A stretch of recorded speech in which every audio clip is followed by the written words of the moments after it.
Good morning, everybody. Welcome to the session. My name is Dieter Fox. I'm chairing this session, and it's my great pleasure and honor to introduce Vincent Vanhoucke. Vincent is distinguished scientist and senior researcher, senior director for robotics at Google DeepMind. Vincent started actually the robotics effort in Google Brain a while ago, and he and his team have been at the very forefront of deep learning for robotics. Vincent started in 2017, started the conference on robot learning called CORAL, which by now is established as the key conference in anything related to learning in robotics. Vincent's team at Google and Google DeepMind was the first, for example, that also showed that it's possible to train robots at scale. You might have heard of the Google Arm Farm, which was a large set of robots that were then trained through, for example, teleoperation and reinforcement learning, which are exactly the techniques that we're seeing right now when we're talking, for example, about the recent progress in humanoid robots. They were also the first ones to really show how these large language models, generative models, how they can be used for reasoning and even planning in robotics. And most recently, some of you might have heard of the RTX, RT2 model, which was the first one that really showed that it's possible to train very large models that go from vision and language actually all the way to the control level of the robot. And this is, of course, the holy grail for large pre-trained models that combine all these notions of different modalities and use those modalities to directly output controls for a robot. And today, Vincent is going to talk to us about robotics in the age of generative AI. Welcome. Thanks, Dieter. Can you guys hear me okay? All right, fantastic. Cool. Well, thanks for the welcome. It's a special privilege for me to be here at GTC. In a past life, before I started working on robotics, I was one of the very first researchers at Google to acquire a bunch of GPUs. It was like Kepler generation at the time. Bring them, put together a GPU machine and start training neural networks. This was very clandestine at the time. It wasn't a popular thing to do. We literally had to hide the machine behind the copy machine so that people wouldn't turn it off at night. So lo and behold, we ended up launching what I believe is the first deep neural network trained on GPU in production at scale. I think anywhere, really. That was for Google Voice Search. And we also went on to lobby hard for Google to acquire lots of GPUs and put them in their data centers. So Jensen, if you hear this, I accept cash, credit card, Venmo, PayPal. Anyways, let's talk about robots. About 2-3 years ago, if you haven't been living under a rock, you probably saw that a big revolution happened in the world of AI. Right? Large language models happened. We suddenly had capabilities like common sense reasoning or understanding of the world that had not been really available to us in the past. For us working in robotics and embodied AI, it was a disaster. We were supposed to be the next generation of AGI. We were supposed to be the ones that were going to bring AI to reality, to the real world, right? So in the community of robotics, there was a latent, FOMO, fear of missing out, that was developing, and people were a little jealous of, suddenly this large language model, this language modeling community sort of taking all the spotlight. So of course, if you can't beat them, join them, right? And we started exploring what large language models and robotics and embodied AI, what the connections could be. This could have been a very shallow kind of exploration, right? On the surface, the relationships between language and robotics are really tenuous at best, right? You can imagine talking to your robot. That's fine. You can imagine your robot, telling stories or composing poetry or whatnot. What happened was probably the biggest surprise in my entire career. The connections turned out to be extremely deep. So deep, in fact, that they forced us to rethink all the foundations of how we do robotics and embodied AI. So I want to tell that story today because I think it's a really fascinating story of, I want to say, disruption or thinking in a very different way about very fundamental concepts that have built up an entire field. I'm not saying this is going to be the end story of where robotics is going to go in moving forward, but it's a different path. It's a very different path than the one we were embarked on 3 years ago, and it's barely recognizable. And so it opens up a lot of new greenfield avenues for doing new research. The first thing we did is, what was popular at the time when, ChatGPT came about was to try to trick the chatbot into being something that it wasn't, right? So I did pretend to say that it's a robot and describe a little bit in very coarse terms what kind of robots the chatbot was supposed to be, and ask it questions like, how would I go about making coffee? What's interesting about this is that it's both wonderful and not great at the same time, right? Some aspects of it is the chatbot can really understand what it means to make coffee. It has a good understanding of the common sense knowledge of what it takes to make a coffee. It has some notion of how a robot or an agent may go about making coffee. It knows to ask the right questions, if you will. The downside is that it has no idea about the environment you're in. It has no idea about any of the capabilities of the robot. And so it's disconnected from reality, right? So the first thing we tried to do was to bridge that gap and make that connection. This is work called SEICAN. And the idea behind it is we ask a large language model to propose solutions to a complex planning problem. And then we had trained our robots to have, because they're trained using reinforcement learning, they have a model inside the robots that is able to score basically any query that you make to the robot against its own affordances, what it can do in a current context based on the observations that it has around it. And so that's called a value function. The value function could rank essentially all the different hypotheses that the LLM would provide. We would make a decision about how to re-rank everything and then turn that into a plan.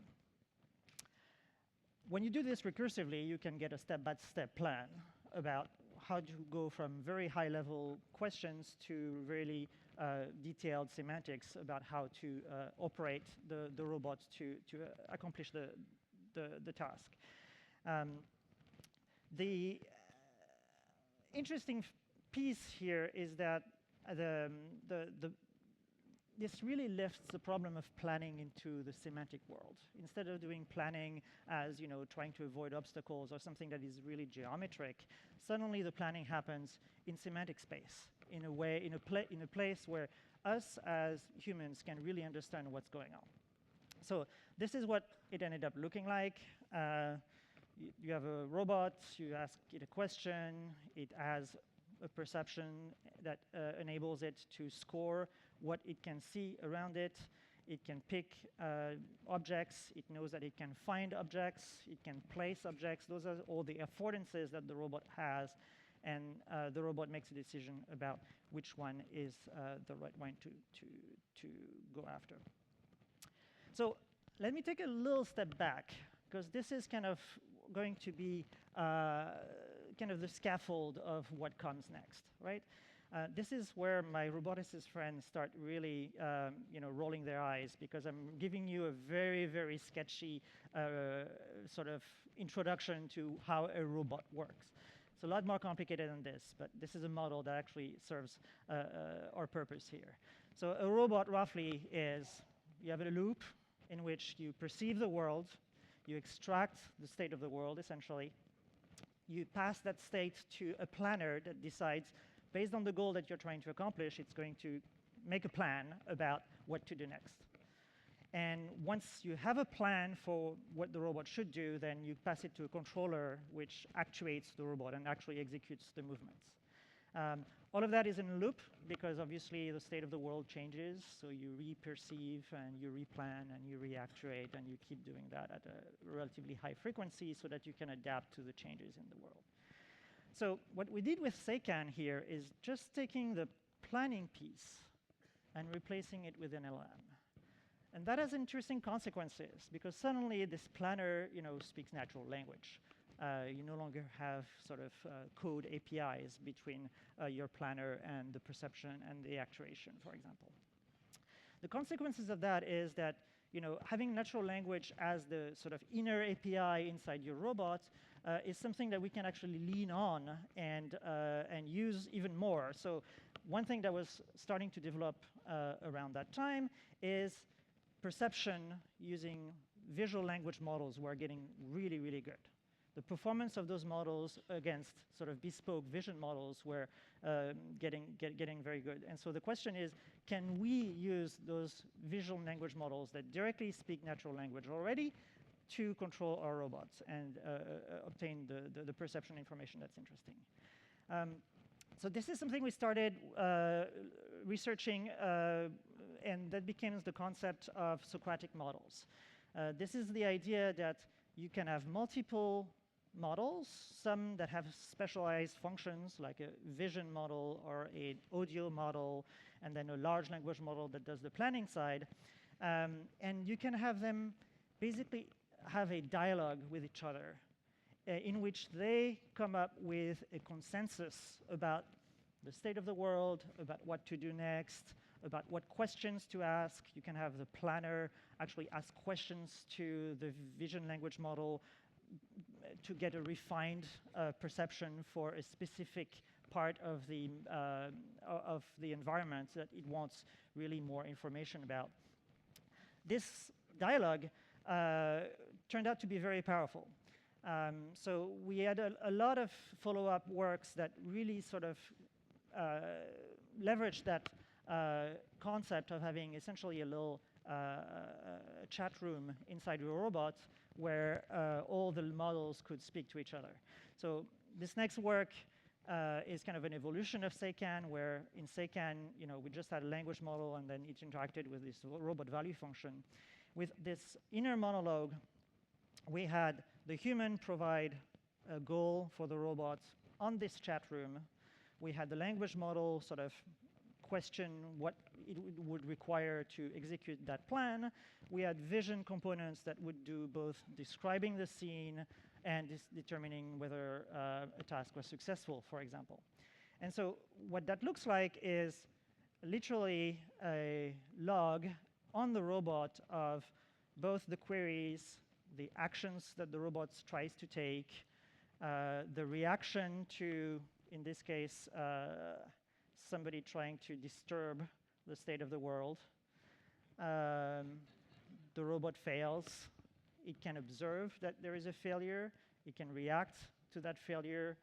It can change its plan. You ask for a soda, suddenly the soda's gone. So is there any other soda in the room that I can go after? Completely replan, completely change.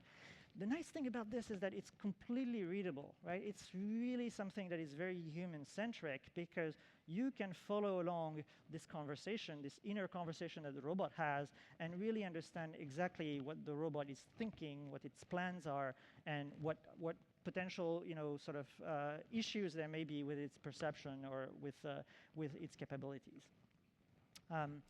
We went a little further looking at what happens when the robot has a very ambiguous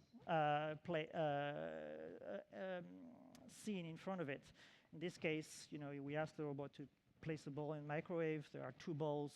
The robot has no good way of deciding what to do. You can use conformal prediction to sort of determine that there is a high level of ambiguity in the plan and go back to the human, that is the user, and ask for clarification so that the robot can disambiguate interactively. Another thing we started doing is going after what happens when there is not really a precise goal. We're not just telling the robot what to do exactly, but letting the language model decide on goals. This was in the context of a data collection effort where we're trying to really expand the diversity of of experiences that the robots would get. We basically told the language model that was running on those robots, explore, try to do things, do interesting things, do things that you don't know if you can do, try and fail, or even do things that maybe you can't do, and then you need to call a teleoperator to actually accomplish the task or help you accomplish the tasks. What's really interesting about this is that suddenly you have a robot that is defining its own goals, and so you have to really think about safety, right? Those robots initially, they would love to pick up and manipulate laptops. They were really enamored. Laptop was something that they could perceive very well, and ooh, this is very exciting. I'm going to go and grab your laptop. So we had to tell them, all right, in the prompt, we had to say things like, don't pick up electrical objects, don't pick up objects that are sharp. It was a kitchen, so there were potentially knives. We removed the knives. But the idea was that what's really interesting about this is that suddenly we have a way to go from very high-level concepts of safety, right? Don't bother humans, for example, or very high levels of very, very broad parameters that can be explained in natural language, and plumb that all the way through to actually having the robot behavior that matches. So this is kind of this idea of constitutional AI that's being used in chatbots to sort of guide the robots toward safe behaviors. We can do that all the way to actually have robots that actually follow general principles of safety and add yet another layer of safety. Those robots have lots of layers of safety in them. You can add one more layer that is at the semantic level and enhances even the general safety of the robot. OK, so we've LLMified, if you will, the planner. We've LLMified the vision. Now, obviously, you know what's next. We're going to try and do the same treatment to the actuation piece. A controller is really a piece of code that controls the robot, right? And so writing code is something that language models do very, very well. And so we experimented with using code generation as the way to describe a controller. The first step in that direction was what we call code as policies.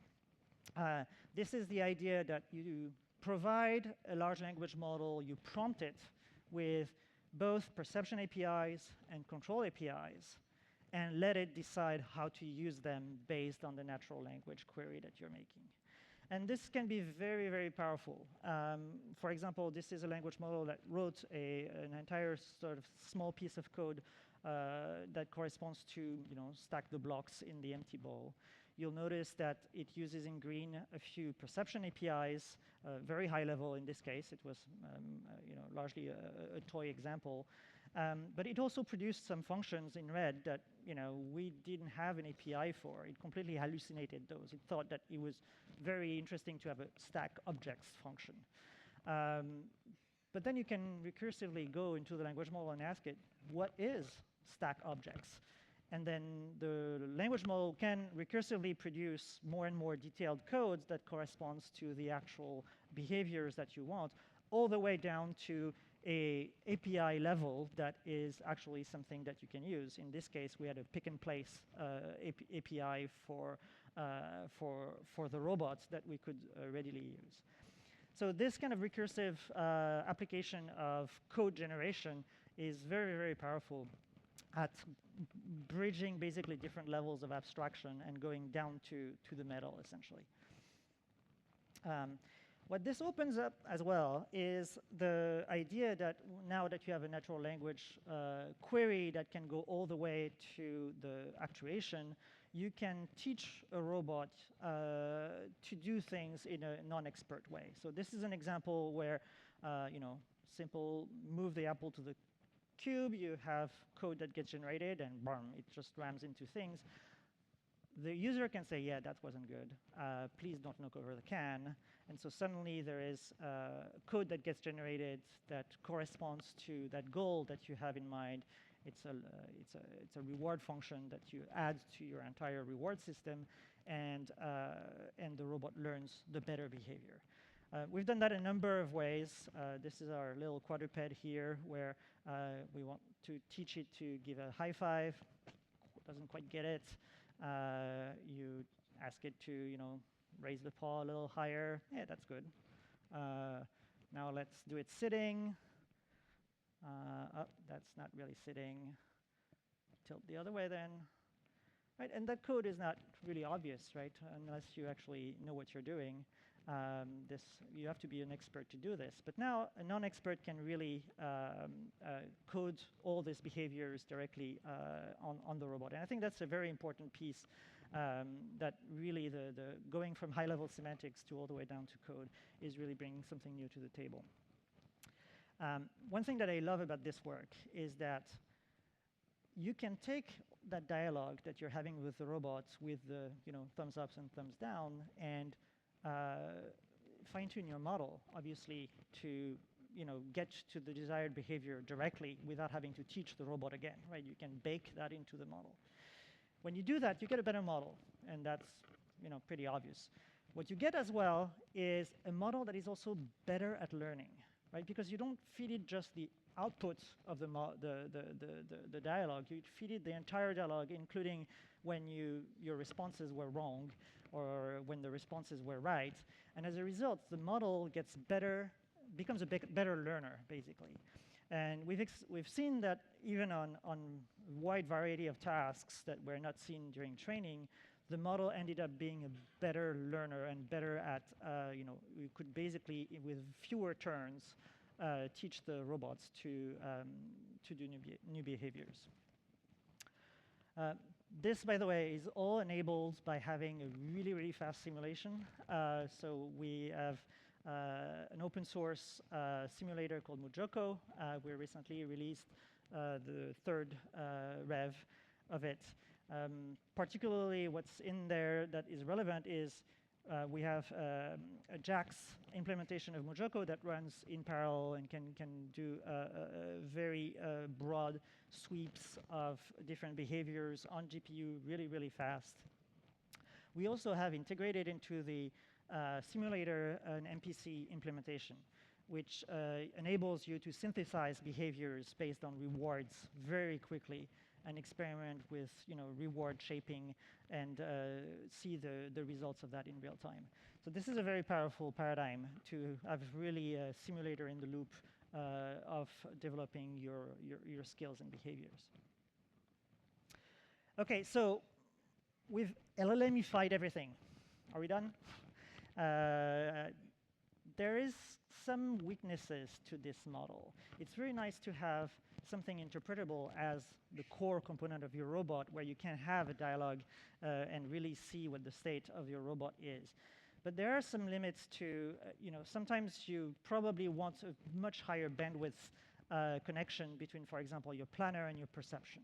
Right? You don't necessarily know exactly. Summarizing a visual context in words can be very convoluted and is not really suitable to sort of precision work, for example. So one thing we tried next was, hey, it's all language models. It's all big neural networks. Let's just try and see if we can fuse them. So the first fusion experiment was to fuse the perception and planning. This was a work we called PALMI. This was, multimodal language models are commonplace now, but that was one of the very early experiments doing this. We took Palm as the language model, and we added a vision encoder in there so that co-training them together so that you could include image tokens or embeddings in the string sequence of your input seamlessly, and training everything together on a variety of data, such as visual Q&A and robot control tasks. So specifically, we had done this for training on robot control plans, similar to SECAN. And that worked very well. So we saw a really very high number of tasks that we could perform directly from vision to plans Again, the output of this is all just natural language, so very interpretable. But now the language model has, has eyes that can actually see the intricacies of the visual scene that it's operating on. What was interesting about Palmy is that this is the first time that we saw. This was a model that was really trained for robotics, but it actually worked extremely well still at all the tasks that you can imagine a multimodal model wanting to do. So it could do visual Q&A, it could do captioning. It didn't lose any performance in terms of reasoning. In fact, that model was fine-tuned on medical data later on by another team and became MedPalm-M, the multimodal medical model that was state-of-the-art at the time. I don't know if it still is.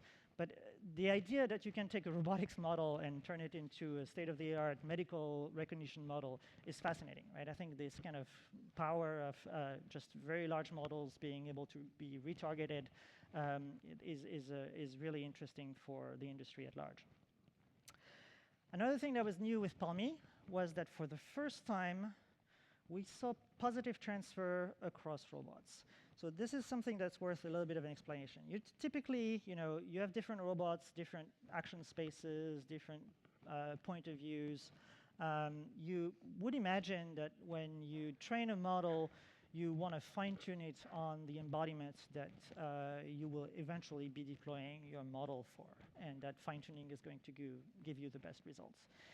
What we saw with Palmy is that actually training on all the robotics data that we had, even if it was very different data, even if it was like barely robotics alike, like visual Q&A is it's visual planning, but it's not for a robot.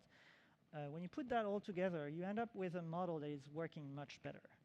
And that was something that in the past we didn't see much of in robotics. There was really a model that, a generalist model that was better than specialist models. And that will hold, and we'll see later that there is a lot more to this, and that is very interesting to pursue. Once you have a vision language model, you can do lots of fun things. So this is an example that I wanted to highlight because I think this is something that's going to be important in the future. This is an early experiment in using a vision language model that also can generate video. And you can imagine using a video generation as a way to dream up possible futures, right? So in this case, we have a planner where when it's confronted with multiple actions that it can take, instead of evaluating them on the spot, it will actually generate a small video snippet of what would happen to the environment if I took that action. And then we score the output and ask ourselves, is the output of that little snippet of video closer to the goal, or is it not? And that's how we select which action to take. I think this kind of world model type approach to planning and to actuation is very likely to develop as video models get better and have better fidelity in terms of physics and in terms of geometry and things like this. So I'm really excited about this general line of work. Okay, so we've connected vision and language. Can we do, let's ignore planning for a second. Can we do directly pixel to actions? This is another line of work where we basically wanted to have pixel to action models that, sort of used all the modern toolkit of transformers and things like that. Our first work in that direction was RT1. RT1 is basically an end-to-end model that takes instructions, tokenizes them, takes images, tokenizes them, throws that all into one big transformer that's trained end-to-end, and outputs actions that are directly controls that the robot can execute.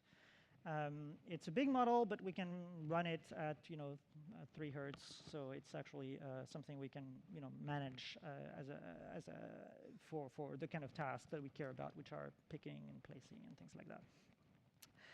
RT1 really worked well, and that was kind of a big aha moment for us in the sense that in the past, even for simple sort of pick and place, generalized pick and place kind of tasks, we could never really saturate on the training tasks. Like we could throw as much data as we wanted onto the models that we were training using behavior cloning, and we could never get to 100% performance. For the first time with RT1, we really saturated the performance on the training set, not on the training set, on the training tasks.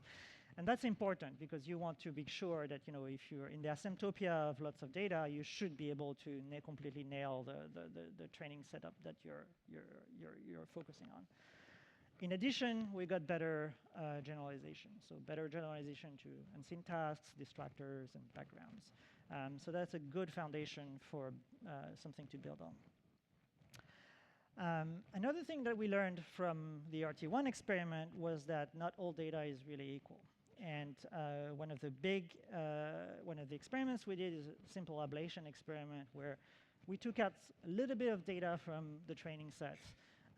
Not a lot, so the total amount of data was about the same, but we took out the most diverse data, the data that was the most different from everything else, and the performance just plummeted. What's important about this is that if really data diversity is a key to those kind of action models, we're doing everything wrong. If you think of how grad students work on problems in robotics labs, they typically have one problem they're trying to solve, and they're focusing on collecting data for that task and training a better architecture for that task. What we're saying here is that maybe thinking about a single task is already shooting yourself in the foot, that you should really be operating in the context of having a very large multitask model, and thinking about architectures in that context really changes the game in terms of how well those models are going to do. So some interesting lessons, I think, for the community at large, that multitask is not just a sub-problem. It really is the problem, and it's probably one way that we're going to solve for better models in general. Okay, so by now you can picture where this is going. We've fused two pieces. We've fused two other pieces. We're going to try and see what can we do with just one giant model, right? So that work is RT2. RT2 is basically a very large vision language model that has all the capabilities of a very large LLM. So it can do reasoning. It can also do visual Q&A and things like this. And the way we approach this is to really think about the robot actions as just another language, right? The VLMs are multilingual. They can speak all the languages that they're trained on. We're just going to add one more language, and that happens to correspond to robot action and treat it as such. So the architecture is very similar to RT1, except it's a much bigger model. You input speech token, language tokens, you input image tokens, and then you output tokens that correspond to robotees, if you will, like robot actions. When you do this, interesting things happen. You suddenly have an end-to-end model that goes from semantics and visual recognition all the way down to action. So you can express very rich commands. You can say, pick the nearly falling bag. You can say, pick object that is different, right? And all of that sort of subtle, high-level understanding of what it means to be different, what it means to be falling, is incorporated in the VLM and passed on to the actual actuation. So I'll give you two examples that I really like of those kinds of behaviors. This was an example of, we asked the robot to move the Coke can to Taylor Swift. Our robot has seen a lot of Coke cans. We love Coke cans. They're our bread and butter objects to manipulate. But our robot has never seen Taylor Swift or doesn't know what Taylor Swift looked like. We don't have any robot data that corresponds to Taylor Swift.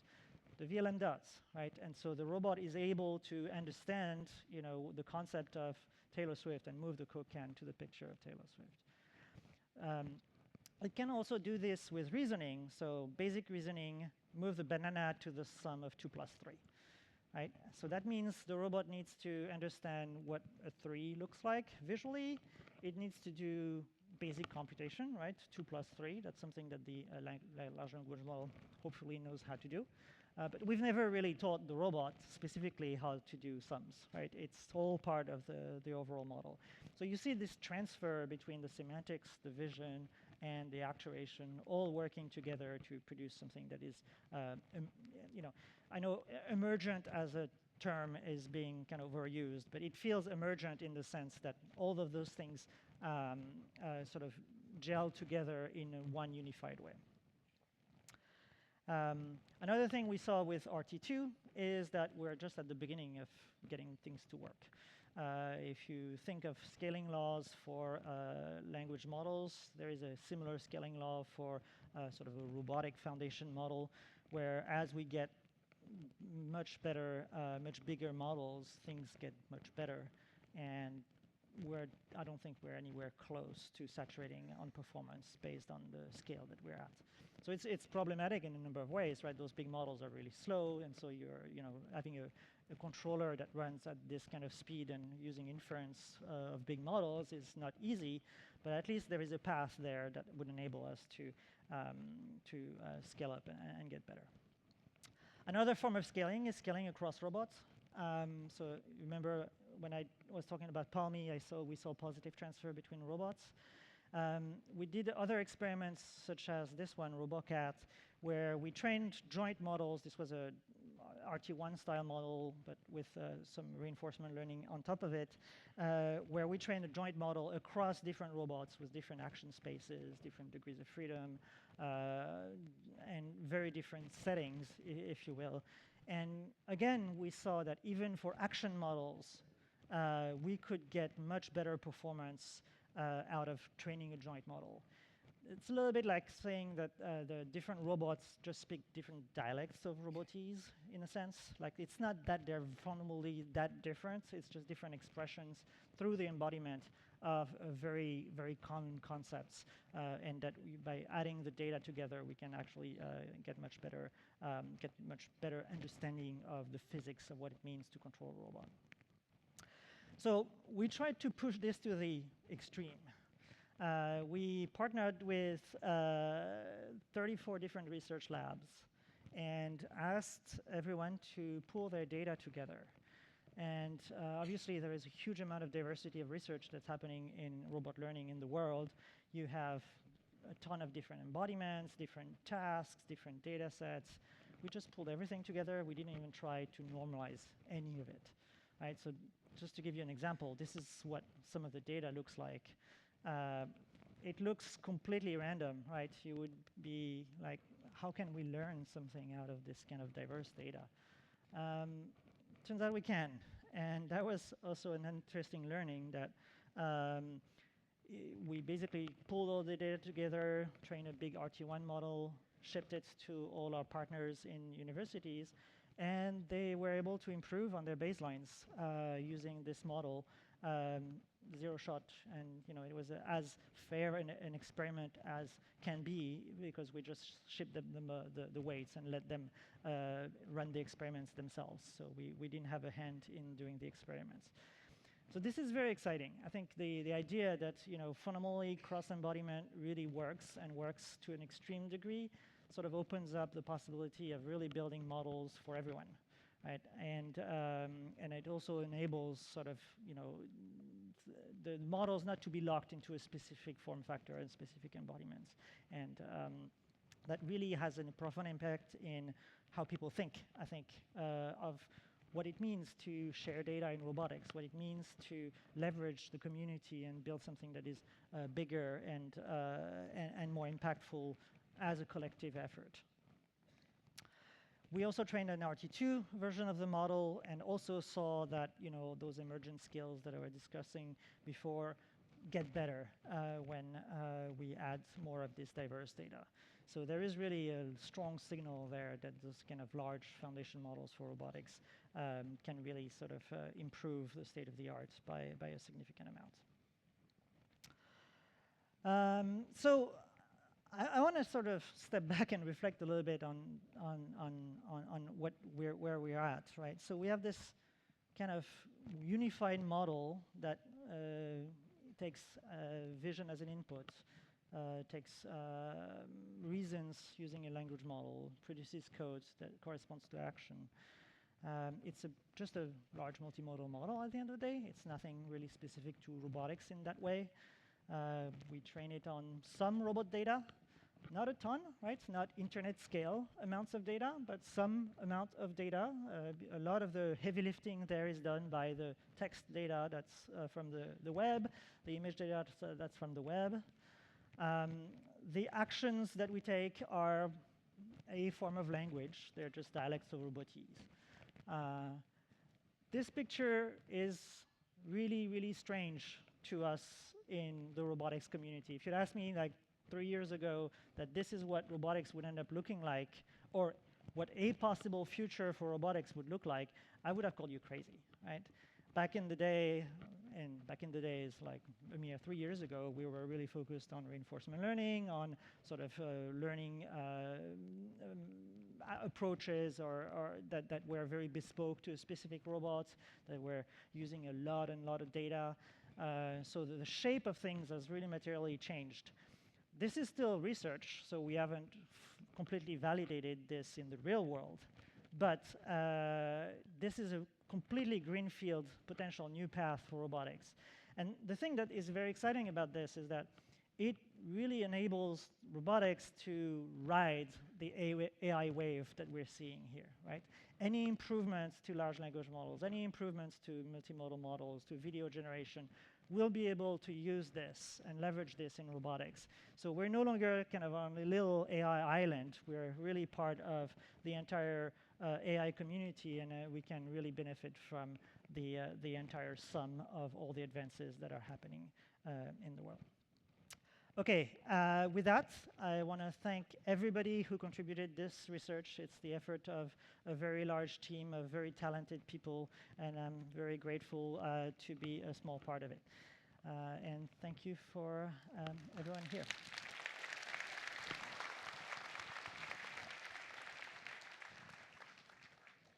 Thank you so much for a fascinating talk. We have time for some questions. If people just want to walk up to the microphone there, that's on the aisle. Let's go ahead. One second. It's not working yet? Or? Okay, thank you. So I think by introducing the large language model into the robotics and given the uncertainty in the language, how can you guarantee, for example, like some safety? Right now you only have a robotics, but in the future you may have humanoid. How can you solve the problem, for example, like miscommunication between the operator and the user, or maybe just a bad intention from the operator to tell the robot, okay, do not hurt someone, do not do bad things or wrong. Yeah. So the language model view of things does not remove any of the safety layers that you need to sort of really think about when you're deploying a robot, right? The safety approach in robotics is really defense in depth. Right, you go from the low level of making sure your actuators are safe, that your controllers are robust, that you have a big red button on the back of your robot if things go wrong, or like all sorts of different components. Right, the large language model only adds one layer to it. Right, I think the idea that you can add semantic safety by telling the robot, don't hurt people as a preamble to anything that you want it to do. Only adds to that zoo. It doesn't substitute itself to things. There is also the question of, those large models are notorious for hallucinating things, right? And that's a general problem. What we are seeing is that when we're grounding them in the real world by giving them observations of the actual real world that's in front of them, all those hallucinations really go down. I don't want to say that we're eliminating all the risks associated with them, but the idea that, over and over you see, a cup of tea on the table, you will not imagine that there is, an object that doesn't exist there, because you have this reinforcement of reality sort of grounding the work, the model, that it doesn't exist when you're just, in abstract sort of internet space. So tons of new avenues to do safety research. And I think this is very exciting from that standpoint as well. Hello, thank you for sharing your very insightful research. I was thinking, when humans try to pick up an object, for example, and we have our inner monologue. We don't think in numbers like I need to use this motor torque or I need to go to these exact coordinates. And when I try to experiment with LLMs in my own research, I realized that it works maybe as good as humans would be able to do that. Sometimes they get the coordinates right onto placing it, but sometimes they make simple arithmetic mistakes. Even very strong large language, like very powerful large language models, still struggle with this mix of spatial and arithmetic understanding and on Cartesian coordinates. And I saw on one of your slides that the LLM is actually outputting coordinates, if I understood it right. How do you solve this task? How do you bridge these two domains? So there is a lot of research that needs to happen in this space, I think. The vanilla vision language model is not particularly good at geometry and spatial reasoning. And that's a problem, and that's merely a reflection of what kind of data and what kind of task it's being trained on, right? A lot of the data is about semantics. It's about broad description of scenes. Getting to really precise geometry, measurable, I think it will take some more work, and I think a lot of people are really aware that this is kind of a shortcomings of the modern of the models. I think this can be solved with data. We can really sort of, if we change the way we train models, we can really improve on that quite a bit. Another thing that's interesting about the way we do this is that we do this in closed loop, right? So it's all visual servoing, essentially, right? You reason about the relationship between the gripper and the object if you're trying to pick something, and you get feedback, visual feedback at every step of the way. And so that feedback is actually a really important signal that is being leveraged in this. You don't need to get the absolute coordinates right all the time. And in fact, you don't know what the absolute coordinates will be because your robot moves and the frame of reference changes and the world changes. So it's all relative and it's all repeated and adaptive, if you will. Thank you. I'd like to just briefly hijack the microphone to this side. I have one online question and then one question for the gentleman here. And if there's more questions also in the follow-up, of course, people should come up to the front and then we can have a longer discussion afterwards. From online, and that's related to the code generation, the question is, have you attempted to not just recursively generate code, but iteratively test code by deploying on the robot and passing errors results back to the LLM? Yeah, so we deploy it typically on simulation, right? That's one of the benefits is that once you have a piece of code, you can quickly run it on the simulated robot and see what the outcome is, if it's sensical or if the code even compiles or runs. And then once you have some guarantees that the code is correct, you can push it directly to the robot. And typically, if you have a reasonable sim-to-real transfer, you can have some guarantees there. But it's prompting code to be correct all the time, to be effective all the time is, that's a problem that the entire AI community is thinking about. And so I'm hoping we'll get a lot better models in that respect in the future. Yeah. Thank you. Thank you, Vincent. Thank you for the talk. So what are the most exciting applications of AI-powered robotics that you foresee emerging in near future? Like your imagination, both in industry and everyday life? I think the most interesting thing is being able to retask a robot to do anything you want it to do using very low level of actual knowledge about the workings of the robots, right? If you can just prompt a robot using natural language to do something and then retask it to do something else, suddenly this opens up. You don't have to do systems integration for every single problem that you have your robot do, potentially. That's a dream, right? We're far from it, but the cost right now in deploying robotics is really about sort of the bespoke system integration that's required to do there. If we can simplify that pipeline and make it usable so that the people who are on the ground using those robots in factories, in logistics, can actually sort of tell the robot what they want and just have the robot do it, that would open up a lot of the space. All right, I'm afraid this was the last question we can handle at this moment. So thank you, Vincent, again. And people, if they have questions, they should come up to the front end and talk to them. Thank you. Thank you.